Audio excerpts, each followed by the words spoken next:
Мальчик быть послушным научу. Отлично, молодцы. Задать вопросы, получить грамотный ответ. Главная задача центра – помочь родителям в вопросах воспитания детей. За год работы в его копилке 2 гранта. В прошлом году главы Чувашской республики, в этом – Министерство просвещения Российской Федерации. Стать грантополучателем – это очень ответственно и почетно. И нам в этом смысле повезло. И поэтому средства, полученные от грантов, мы все вложили на создание условий, создание консультационного центра.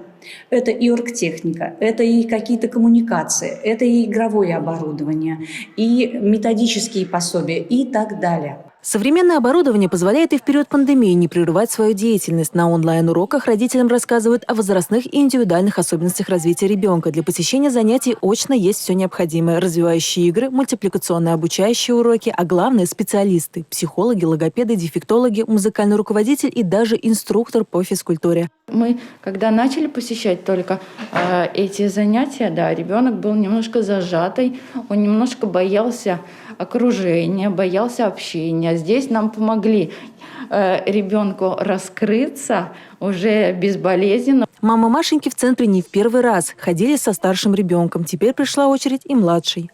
Первый день она так с осторожностью присматривалась, но сегодня она уже сама побежала к Анастасии Владимировне с игрушками и со своими рассказами. Она уже понимает, что мы приходим сюда не только поиграть, но и привыкаем к садику, готовимся, что мы будем потом ходить сюда не только к Анастасии Владимировне, к своим деткам. Она не будет ходить одна, но и с другими детками тоже будет заниматься позже.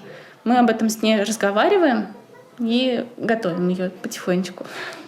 Подготовка к садику, к школе, воспитание детей и родителей. Консультационный центр работает с каждым, кому нужна помощь, и абсолютно бесплатно. Екатерина Шеверова, Бахтияр Велиев, Республика.